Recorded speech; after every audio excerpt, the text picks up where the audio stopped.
Hello दोस्तों, एक बार फिर आप सबका स्वागत है इस चैनल में। इससे पहले हमने चैप्टर प्रोडक्शन फंक्शन पढ़ लिया है, जो कि 5th चैप्टर है आपका। आज हम उससे अगला चैप्टर जो है लागत पढ़ रहे हैं, कोस्ट। अब ये कोस्ट होता क्या है? हो सकता है ये जो चैप्टर है 3 से 4 वीडियो में जाए, लेकिन पूरी कोशिश की जाएगी जल्द से जल्द इसको ख़त्म कर दिया जाए।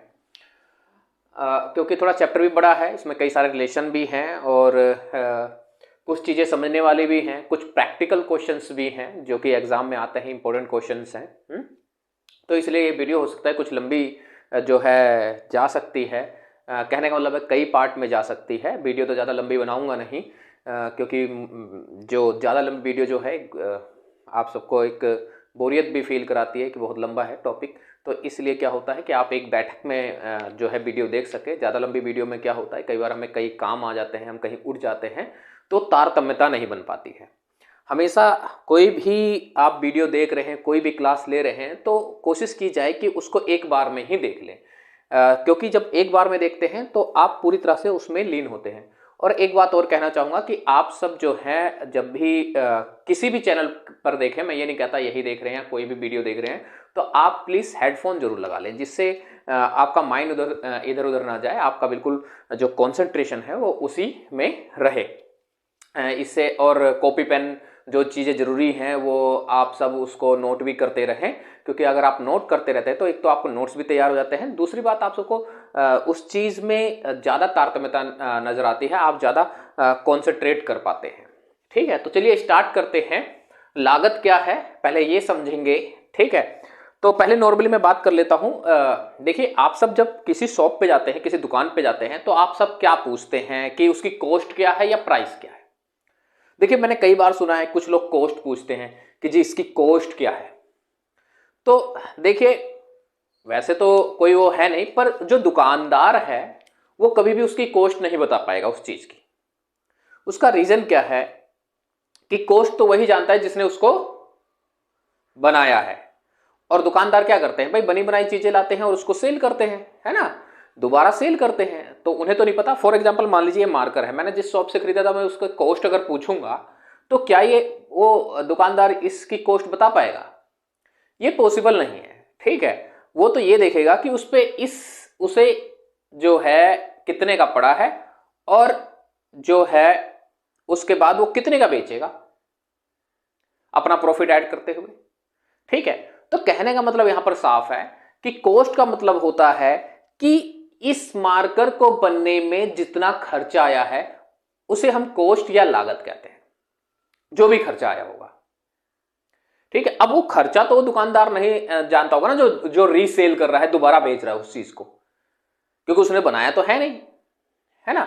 तो क्या होता है कि अभी हम प्रॉफिट की बात करेंगे, अपनी प्रॉफिट की बात करते हैं। ठीक है, तो अभी हम इसको समझने के बाद, इसकी डेफिनेशन को समझने, प्रॉफिट की बात करेंगे। जो हम सोचते हैं कि भाई कोई शॉप वाला में क्या है, इसकी कॉस्ट बता देगा, इसलिए हम दुकान पे किसी चीज की प्राइस पूछते हैं, जो उसकी कीमत होती है। अब कीमत में उसका प्रॉफिट भी जो है ऐड होता है, ये सारी चीजें। चलिए, तो आप सबको आई होप समझ में आ गया होगा कॉस्ट क्या होता है। कोई भी चीज बनाने में जो भी खर्चा आता है वो खर्चा उसका कॉस्ट है। लेकिन यहां जब हम इकोनॉमिक्स की बात करते हैं तो इकोनॉमिक्स में कुछ चीजें और हैं जो जरूरी है जानना। जब मैंने कहा कोई भी चीज बनाने में जो खर्चा आता है उसी को हम कॉस्ट करते हैं, तो देखिए इसमें क्या है, चीजें हैं जो जानना जरूरी है। तो देखिए क्या कहता है, एक वस्तु को उत्पादित करने के लिए उठाए गए कुल व्यय को लागत कहते हैं। मतलब किसी भी चीज की प्रोडक्शन के लिए जो भी खर्चा आ रहा है उसको हम लागत कहते हैं। उसका देखिए अर्थशास्त्र में लागत का अर्थ स्पष्ट और अस्पष्ट। अब ये दो शब्द ध्यान देने वाली बात है, स्पष्ट और अस्पष्ट लागतों के योग से होता है। तो देखिए समझने वाली बात यहां है कि स्पष्ट लागत क्या है, अस्पष्ट लागत क्या है। तो स्पष्ट लागत वो होता है जो आप कोई भी संसाधन लगाते हैं और उसको मुद्रा के रूप में पैसे दे देते हैं। फॉर एग्जाम्पल, जब मैंने इस मार्कर का एग्जाम्पल दिया, इस मार्कर को बनाने में जो लेबर लगा होगा या जो रॉ मटेरियल आया होगा, तो आपने जो भी प्रोड्यूसर होगा उसने पेमेंट किया, उसे हम स्पष्ट लागत कहें। स्पष्ट रूप से हमें दिखाई देता है कि हम मुद्रा जो है दे रहे हैं, सीधी बात है। अब बात आ जाती है अस्पष्ट लागत कौन सी है। अस्पष्ट या इंग्लिश में इसे एक्सप्लिसिट कहते हैं, इसे इम्प्लिसिट कहते हैं। तो भाई इम्प्लिसिट कॉस्ट कौन सा है, अस्पष्ट लागत। तो फॉर एग्जांपल मान लीजिए कि मैंने जिस प्रोड्यूसर की बात की कि इस मार्कर को बनाने में जो भी रिसोर्सेज लगे, संसाधन लगे, उसने उसको पैसा दे दिया, स्पष्ट कॉस्ट हो गया। लेकिन जो फर्म स्टैब्लिश हुआ है, मान लीजिए उस प्रोड्यूसर का फर्म उसके ही जमीन पे है, तो उसके जमीन पे है तो कोई रेंट तो देगा नहीं, परंतु अगर वो किसी और के जमीन पे होता तो उसे रेंट देना पड़ता, परंतु अभी उसके जमीन पे है तो उसे रेंट तो देना नहीं है। पर इकोनॉमिक्स इसको भी इंक्लूड करता है, इसको भी जोड़ता है लागत में कि वो अपने जमीन पे है, अगर अपने जमीन पे नहीं होता तो किसी और को देना पड़ता। तो वो जो है हमें किसी को देते हुए दिखाई तो नहीं देता है कि हम उसको दे रहे हैं, परंतु उसकी कॉस्ट फिर भी जुड़ती है। एक और एग्जांपल दे देता हूं अस्पष्ट का। जैसे मेरा इंस्टीट्यूट है, ठीक है, अब मेरा इंस्टीट्यूट जो है मान लीजिए कि भाई मेरे खुद की जमीन पे हो, तो उसको हम अस्पष्ट लागत कहते हैं क्योंकि मुझे किसी को रेंट नहीं देना। और अगर मैंने रेंट वाला ले रखा है तो स्पष्ट लागत है। आई होप आप सबको समझ में आ गया होगा कि स्पष्ट लागत क्या है और अस्पष्ट लागत क्या है। अब जरा इसका डिफरेंस देख लेते हैं। तो देखिए कई बार एग्जाम में आ जाता है, तो मैंने 3 पॉइंट यहां बिल्कुल सिंपल सिंपल से लिखे हैं। स्पष्ट लागत क्या है, देखिए यह एक बाहर से ली गई सेवाओं के लिए किया गया भुगतान है। बाहर से ली गई सेवाओं के लिए, मान लो आपने लेबर लगा रखे हैं तो उसका भुगतान करोगे ना भाई, मजदूरी तो दोगे उसको, तो बाहर से ली गई सेवाओं के लिए है। और देखिए यहां पर यह स्वयं आपूर्ति किए गए साधनों की लागत है। अब स्वयं की आपूर्ति जो खुद के साधन है, अब उस लेबर की जगह अगर मैं खुद काम कर रहा हूं या 5 लेबर की जरूरत थी, मैंने 4 लगाया और 5 में खुद ही बन गया, तो ये स्वयं के साधनों पे लगता है। परंतु इकोनॉमिक्स में इसको भी जोड़ते हैं। अगर किसी और को लगाता तो मुझे पेमेंट करना पड़ता है ना, बेशक सभी पेमेंट नहीं करना पड़ रहा है। अब देखिए इसमें वास्तविक मौद्रिक भुगतान को शामिल किया जाता है। अब यहां पर क्या है, मौद्रिक रूप से जैसे मैंने बताया था कि स्पष्ट रूप से मुद्रा दी जाती है, तो स्पष्ट में क्या है भाई, मजदूर है तो मजदूर को पैसे देंगे, रॉ मटेरियल खरीद के लेकर आए हैं तो पैसा देंगे, है ना। रेंट पे ले रखा है हमने कोई भी जगह तो उसको भी पैसा देंगे, ठीक है। उसके बाद देखिए इसमें कोई मौद्रिक भुगतान शामिल नहीं होता। अब मान लीजिए जैसे जिस कमरे में मैं ये वीडियो बना रहा हूं उसमें भाई ये मेरा खुद का है ना, ये रूम मेरा खुद का है, मेरे घर पे है, तो क्या मुझे इसका रेंट देना पड़ेगा? नहीं देना पड़ेगा, मेरी खुद के संसाधन है, ठीक है। तो यहां पर वास्तविक रूप से मुद्रा नहीं देना होता है, लेकिन फिर भी एक अनुमानित मुद्रा हम कॉस्ट जोड़ते हैं, ठीक है। उसका देखिए उदाहरण दे रखा है, मजदूरी, लगान, बीमा आदि जो है इसका एग्जाम्पल है। यहां पर उदाहरण देख लीजिए, वही उदाहरण कि जैसे ये मेरी खुद का वो है रूम है, तो भाई जो भी इसका किराया होगा स्वयं के संसाधनों पे जो भी जो है आपका जो भी लागत लगती है उसको हम जोड़ लेते हैं। ये मेरे खुद का रूम है तो इसको हम जोड़ लेते हैं, मुझे देना तो बेशक से नहीं है लेकिन कॉस्ट में फिर भी ये जुड़ता है। तो आई होप आप सबको ये समझ में आ गया होगा कि कॉस्ट क्या होता है, मतलब लागत क्या होती है, और स्पष्ट और अस्पष्ट लागत क्या है। आप सब इसको उतार सकते हैं। इतने में नेक्स्ट टॉपिक जो है इस पे लिख लेता हूं।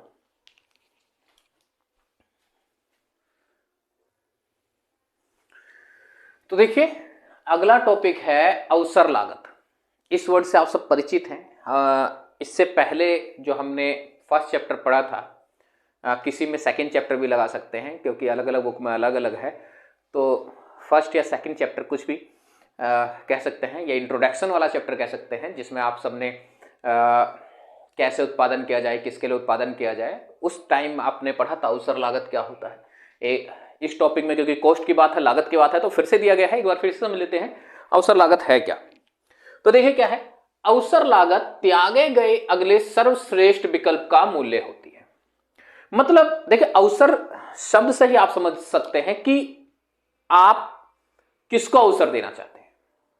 अगला सर्वश्रेष्ठ विकल्प क्या है, उसी को हम अवसर लागत कहते हैं। जैसे मान लीजिए एक एग्जाम्पल है, मैं एक एग्जाम्पल के थ्रू आप सबको समझाता हूं।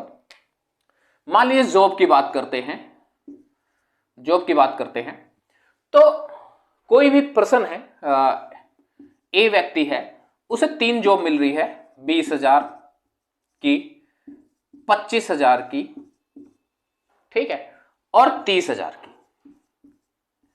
सिंपल।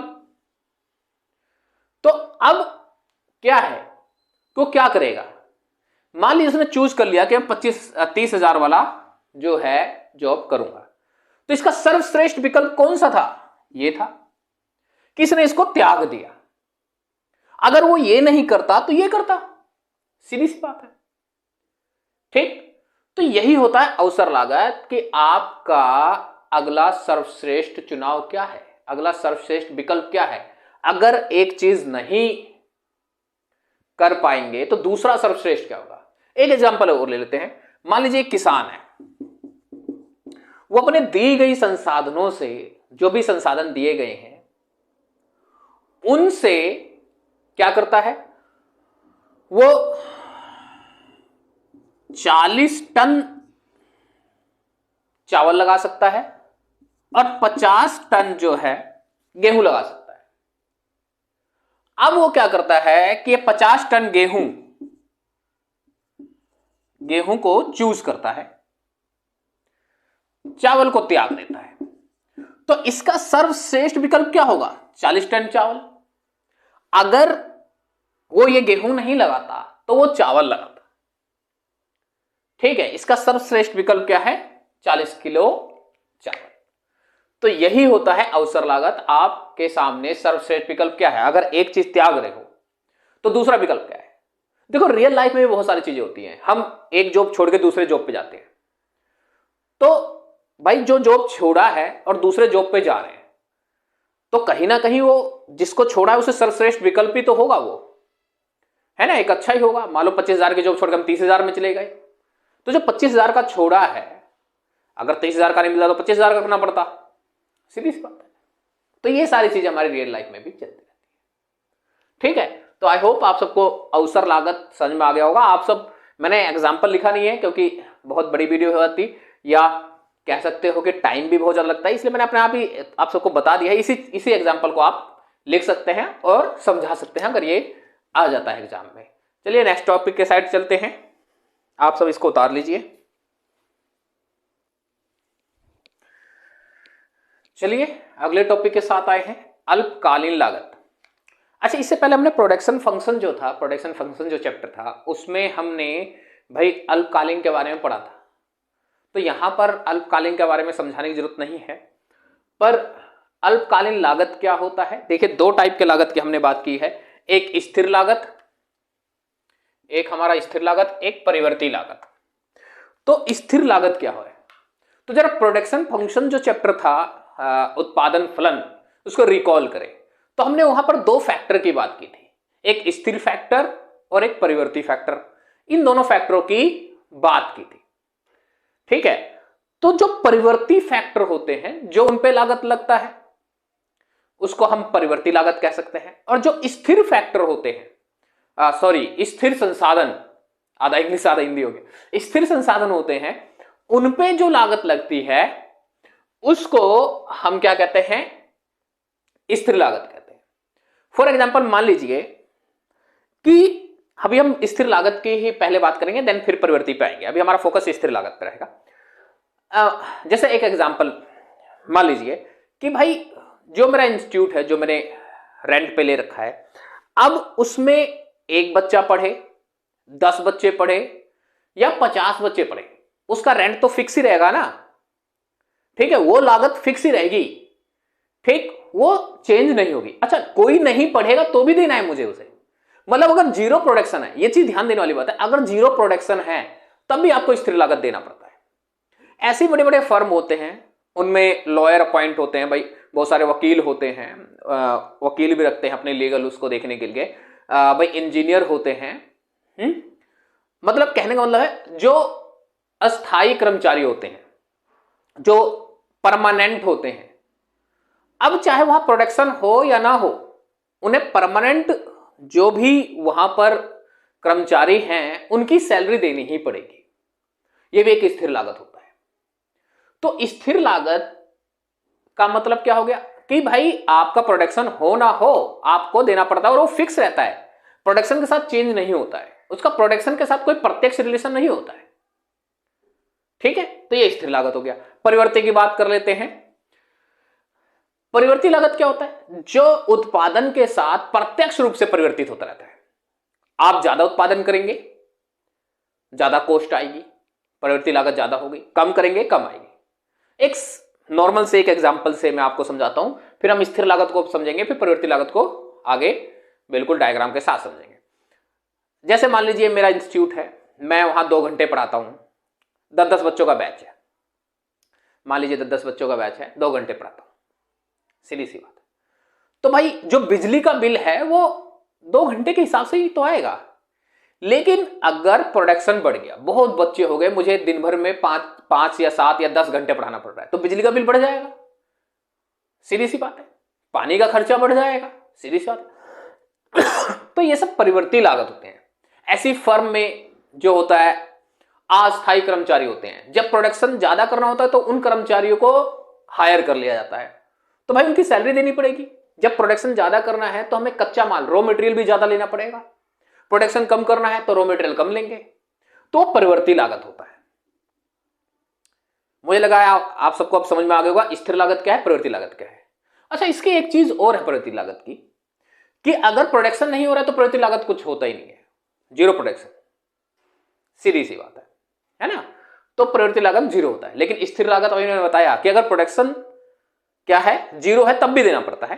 अभी हम डायग्राम के भी साथ समझेंगे। तो देखिए स्थिर लागत क्या है, पहले डेफिनेशन एक बार पढ़ लेते हैं, वैसे तो मैं समझा चुका हूं। स्थिर लागत से अभिप्राय उन लागतों से होता है जो कि उत्पादन के स्तर के साथ प्रत्यक्ष रूप से परिवर्तित नहीं होती है।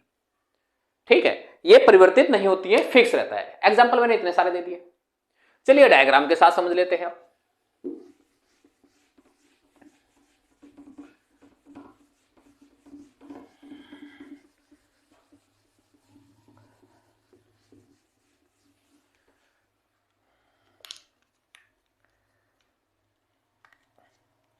देखिए यहां मैंने यूनिट या आउटपुट लिख सकते हो, मतलब प्रोडक्शन 1 2 3 4 5। यहां मैंने स्थिर लागत या टीएफसी, कुल स्थिर लागत भी कहते हैं, टोटल फिक्स कॉस्ट। ठीक है, तो मैंने टीएफसी लिख दिया, जो कि फिक्स ही रहेगा। अच्छा, 0 से स्टार्ट करते हैं, तो 10 10 10 10 10 10, सीधी सी बात है। अब या प्रोडक्शन कितना वो ये फिक्स है। मान लीजिए 10 रुपए मेरा रेंट है, तो अगर कोई बच्चा नहीं पढ़ा रहा हूं, मैंने रेंट पे ले रखा है, तो मुझे तो देना ही पड़ेगा ना भाई। तो ये क्या है, फिक्स कॉस्ट है। डायग्राम देखिए क्या है, यहां पर मैंने उत्पादन या यूनिट या इकाई, यहां पर मैंने कॉस्ट लिख दिया। देखिए ये हो गया टीएफसी, स्थिर लागत, कुल स्थिर लागत कह सकते हैं। यूनिट 1 2 3 4 5, ठीक है, ये हो गया टीएफसी। अब देखिए जब 0 है तब भी वो 10 है। यहां पर मैं 10 लिख देता हूं, वैसे मैंने फ्री हैंड बनाया है, आप पॉइंट से रखेंगे तब भी पैरेलल आएगा। अब ये एक्स एक्सिस के समांतर होता है। समांतर क्यों होता है आप सब समझ ही चुके होंगे कि भाई यूनिट चाहे 1 हो तो भी 10 है, यूनिट चाहे 2 हो, भाई यहां मान लीजिए 10 है तो भी 10 है, 3 है तो भी 10 है, 4 है तो भी 10 है, 5 है तो भी, 6 है, 7 है, ठीक है, तो भी 10 है। तो इसलिए ये क्या होता है, एक्स एक्सिस के समांतर होता है।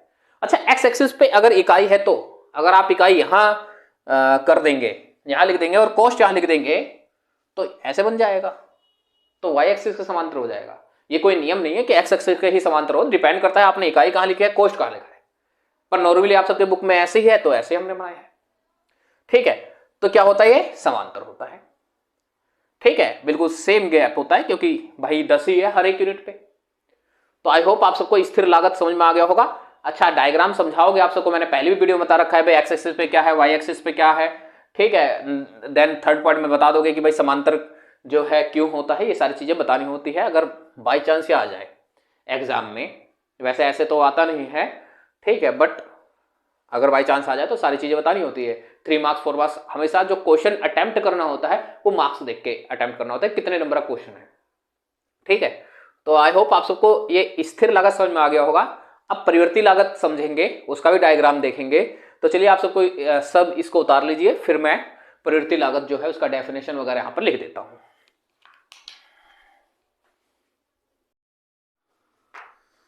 तो चलिए परिवर्ती लागत देख लेते हैं। इससे हमने स्थिर लागत देख लिया था, परिवर्ती लागत मैंने यहाँ पर लिख दिया है जिससे वीडियो जो है ज़्यादा लंबी ना हो, क्योंकि जब लिखते टाइम वीडियो ज़्यादा लंबी हो जाती है। तो इससे पहले मैं बता ही चुका हूँ कि परिवर्ती लागत होता क्या है, कि भाई वो लागत जो उत्पादन के साथ परिवर्तित होता रहता है उसी को हम परिवर्ती लागत कहते हैं। अब इसका एग्जाम्पल आप समझ सकते हो, जैसे कच्चा माल हो गया, जो अस्थायी मजदूर हैं, भाई मजदूर अस्थायी भी होते हैं कि जब उत्पादन ज़्यादा करनी होती है तो हम उन मजदूरों को क्या कर लेते हैं, हायर कर लेते हैं, और जब उत्पादन की जरूरत नहीं होती है या कम करनी होती है तो उनको हटा दिया जाता है।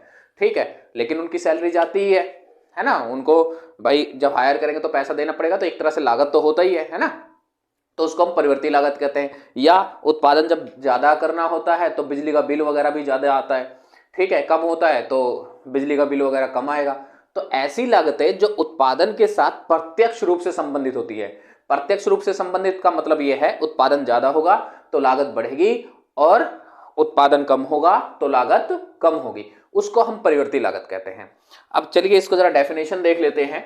परिवर्ती लागत उन लागतों को कहते हैं जो उत्पादन के साथ प्रत्यक्ष रूप से परिवर्तित होती हैं। बिल्कुल सिंपल है, उत्पादन के साथ प्रत्यक्ष रूप से परिवर्तित होती हैं। उत्पादन कम होगा तो कम लागत होगी और उत्पादन ज्यादा होगा तो ज्यादा होगी। उसके बाद देखिए क्या है कि जो परिवर्ती लागत का जो वक्र होता है वो देखिए उल्टे एस के आकार का होता है, उल्टे एस का आकार का होता है। इस वक्र को आप सब देख सकते हैं, मैंने इसको बिल्कुल फ्री हैंड बना रखा है, आप सब पॉइंट रखेंगे तब भी। लेकिन इसमें ध्यान देने वाली चीज क्या है कि उल्टे एस के आकार का क्यों होता है, क्योंकि प्रारंभ में टीबीसी घटती दर से बढ़ता है, अभी क्या होता है बताऊंगा मैं, और इसके बाद में टीबीसी बढ़ती दर से बढ़ता है। अब देखिए घटती दर से बढ़ता है क्या है, जब एक देखिए हमने जब स्थिर लागत पढ़ा था तो हमने पढ़ा था कि भाई स्थिर लागत कैसी लागत होती है, प्रोडक्शन हो ना हो जो फिक्स से देना पड़ेगा। भाई आपने रेंट पे कोई रूम ले रखा है, अब वहां पर प्रोडक्शन हो रहा है या नहीं हो रहा, आपको रेंट पे करना पड़ेगा। अब और स्थिर लागत जो है वो परिवर्तित नहीं होती, आप कितना भी प्रोडक्शन कर रहे हैं वो वैसे वैसे बना रहेगा। परंतु परिवर्ती लागत जो होता है, अगर प्रोडक्शन जीरो है, प्रोडक्शन अगर जीरो है तो ये क्या है, जीरो रहता है। अब मैंने कहा प्रारंभ में ये टीबीसी घटती दर से बढ़ता है, इसके बाद बढ़ती दर से बढ़ता है। तो चलिए समझिए क्या है कि जब एक इकाई का उत्पादन होता है तो क्या हुआ भाई, जो भी टीबीसी कॉस्ट है, जो परिवर्ती लागत है वो 6 लगता है। 2 इकाई का उत्पादन होने से 10 लगता है, तो दूसरे से जो हमारा 4 ही लगा। सिंपल है, दूसरे से 4 ही लगा मतलब इससे कम लगा। लेकिन अब दूसरी बात यह आती है, इसके बाद टीबीसी बढ़ती दर से बढ़ता है। तो देखिए जब 3 इकाई का हुआ तो ये कितना हो गया, 15 हो गया। 15 हो गया मतलब कि भाई दूसरे वाले से 4 लगा था तो तीसरे वाले से कितना लगा, 5 लगा, तो अब बढ़ती दर से बढ़ने लगा। इस कारणवश क्या होता है कि जो ये उल्टे एस आकार का होता है। सिंपली अगर आप रियल लाइफ में देखेंगे तो जब नया नया फर्म लगता है तो सारी मशीनें वगैरह ये सारी चीजें क्या होती हैं, बहुत अच्छी होती है, नई नई चीजें आती हैं, तो उन पे डेप्रिसिएशन वगैरह इन सबके कॉस्ट कम हो जाते हैं, खर्चे कम हो जाते हैं। वहीं पे जब फर्म को आप बढ़ाना शुरू करेंगे, फर्म को बढ़ाना शुरू करेंगे तो उसकी कॉस्ट भी बढ़ने लग जाएगी, सीधी सी बात है। तो इसको आप इस तरह से भी समझ सकते हैं। और अगर ये दोनों आप सब ध्यान से पढ़ेंगे तो ये दोनों पॉइंट तो आप सबको याद होगा कि इससे पहले हमने जो चैप्टर जो हमने पढ़ा था उसमें प्रोडक्शन वाले में हमने उसमें परिवर्ती अनुपात का नियम पढ़ा था। तो परिवर्ती अनुपात का नियम क्या कहता है कि भाई जैसे जैसे आप क्या करते हो, स्थिर साधनों के साथ परिवर्ती साधन लगाते हो, तो पहले क्या होता है कि प्रोडक्शन जो होता है, उत्पादन जो होता है, बढ़ती दर से बढ़ता है। तो जब उत्पादन बढ़ती दर से बढ़ता है तो उसका रीजन क्या था? उसका रीजन ये था कि भाई जो स्थिर संसाधन है और जो परिवर्तित संसाधन है उनका कुशल प्रयोग हो रहा है, उनके बीच में तालमेल, तारतम्यता अच्छी है, बेटर कोऑर्डिनेशन है, ये था ना। तो जब बेटर कोऑर्डिनेशन होगा तो भाई क्या होगा? कॉस्ट कम आएगा ना। तो क्या होता है कि घटती दर से बढ़ने का एक रीजन ये होता है शुरू में कॉस्ट का, कि जब स्थिर संसाधनों के साथ हम परिवर्ती संसाधन लगाते हैं तो क्या होता है कि उन दोनों संसाधनों का कुशल प्रयोग होता है। फिर से परिवर्ती अनुपात के नियम को अगर आप याद करेंगे तो कंडीशन क्या थी? फिर घटती दर से बढ़ने लगा था।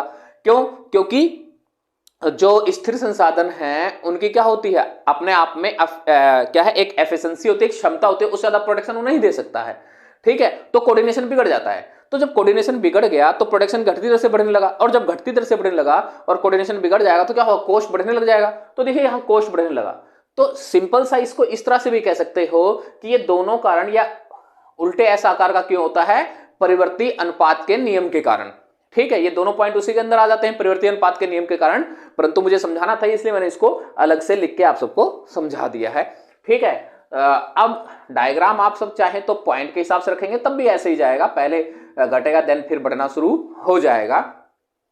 आई होप आप सबको परिवर्ती लागत समझ में आ चुकी होगी। अब इसके बाद हम स्थिर लागत और परिवर्ती लागत में डिफरेंस देखेंगे और टोटल कॉस्ट देखेंगे डायग्राम के साथ, देन आज की वीडियो जो है यहीं खत्म करेंगे। तो आप सब इसको उतार लीजिए, इतने में दोनों का डिफरेंस लिख लेता हूं। तो देखिए मैंने परिवर्ती लागत और स्थिर लागत में जो है डिफरेंस लिख लिया है। तो चलिए एक बार इसको समझ लेते हैं। अर्थ ये आधार पे है, अर्थ के आधार पर मैंने इसको ऐसे खाली छोड़ दिया है, क्योंकि इससे पहले जो हमने परिवर्ती और स्थिर साधन के बारे में पढ़ा है तो उसमें हमने जो है इनके डेफिनेशन पढ़ लिए थे, तो यहाँ लिखने की आवश्यकता मुझे महसूस नहीं हुई, आप सब वहां पर देख सकते हैं। देखिए समय अवधि की बात करते हैं। तो समय अवधि मतलब इन्हें अल्पकाल में परिवर्तित किया जाता है। परिवर्ती साधन वो होते हैं जो अल्पकाल में परिवर्तित किया जाता है। मैंने पहले ही कहा था कि अल्पकाल के ही वो हैं, उसका इन्हें अल्पकाल में परिवर्तित नहीं किया जा सकता है। जो कुल स्थिर लागत होते हैं वो अल्पकाल में परिवर्तित नहीं किए जा सकते हैं। जब दीर्घ काल होता है तो सारी चीजें परिवर्तित होती है, परंतु अल्पकाल में स्थिर लागत को परिवर्तित नहीं किया जा सकता है। शून्य उत्पादन, मैंने अभी जब डायग्राम समझाया था, सारी शेड्यूल समझाया था, तो बताया था कि भाई अगर उत्पादन शून्य है तो परिवर्ती लागत शून्य होता है, परंतु स्थिर लागत शून्य नहीं होता है, उसको देना ही पड़ता है। मैंने एग्जांपल भी दिया था कि अगर कोई प्रोडक्शन नहीं हो रहा है और मुझे मेरे इंस्टीट्यूट का रेंट तो देना ही पड़ेगा, सीधी सी बात है, चाहे उसमें एक भी बच्चा पढ़े ना पढ़े, अगर मैंने ले रखा है तो उसको देना ही पड़ेगा। उसका था वक्र उल्टे ऐसाकार का होता है और ये एक्स अक्षांश के समांतर होता है। ठीक है, तो ये एक्स के बिल्कुल समानांतर होता है, मतलब कि इस तरह से बनता है, इस तरह से बनता है, और ये हमने देखा था कि कैसे बना था, ऐसे बना था, उल्टे ऐसा आकार का होता है। उसके बाद है भाई उदाहरण है आकस्मिक श्रमिक। आकस्मिक श्रमिक मतलब कि अगर प्रोडक्शन ज़्यादा करना है तो सडनली हमें कुछ मजदूरों की जरूरत पड़ जाती है, हम उनको ले लेते हैं। जैसी प्रोडक्शन की कहानी खत्म होती है, मतलब प्रोडक्शन की आवश्यकता खत्म होती है, हम उसको हटा देते हैं। तो आकस्मिक श्रमिक हो गया। या कच्चे माल के लिए जो भुगतान किया जाता है, कच्चे माल के लिए जो पैसा दिया जाता है, तो ज़्यादा अगर उत्पादन करना है तो कच्चा माल ज़्यादा लाना पड़ेगा, लागत ज़्यादा लगेगी। कम करना है, कच्चा माल कम लाना पड़ेगा। यहाँ पर देखिए अस्थायी कर्मचारी का वेतन और बीमा प्रीमियम। तो अस्थायी कर्मचारी का वेतन देना ही पड़ता है, चाहे उत्पादन हो रहा हो या ना हो रहा हो। तो बिल्कुल सिंपल डिफरेंस था, मैंने छोटे छोटे उसमें लिख दिया है। तो आई होप आप सबको समझ में आ गए होंगे, आप सब इससे अपने नोट्स बना सकते हैं। बाकी अब हम जो है कुल लागत देखेंगे, लास्ट टॉपिक है आज की वीडियो का। तो कुल लागत देखेंगे। मुझे पता है कि आज की वीडियो काफी ज्यादा लंबी हो गई है, पर क्या करें, कुछ टॉपिक जो है एक साथ देखना जरूरी होता है।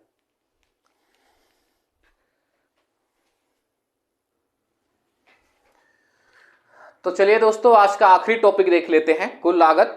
फिर इस वीडियो को यहीं समाप्त करेंगे। तो कुल लागत क्या है पहले समझ लीजिए। देखिए मान लीजिए कोई फर्म है सिंपली, तो उस फर्म का रेंट जाता है 10,000 रुपये। ठीक है, तो 10,000 रुपये जो रेंट जाता है वो तो क्या हो गया भाई, टोटल फिक्स कॉस्ट हो गया, मतलब कुल स्थिर लागत हो गया। इसके अलावा मान लीजिए उस फर्म में जो बिजली का बिल आया, वो 500 आया, लेबर 500 लेकर गए, ठीक है, सिंपल ही, लेबर 500 लेकर गए और रोम कच्चा माल जो है 1000 रुपए का आया, तो टोटल खर्चा कितना हो गया? अब हम इसको लेकर चलते हैं, 10,000, 500, 500 और 1000, 12,000 उसका टोटल खर्चा हुआ। तो सिंपली कुल जो उसका व्यय है, जितना खर्चा होता है उसी को हम कुल लागत कहते हैं। और इस खर्चे में अगर आप सब ध्यान से देखेंगे तो इस खर्चे में स्थिर लागत और परिवर्तित लागत दोनों है।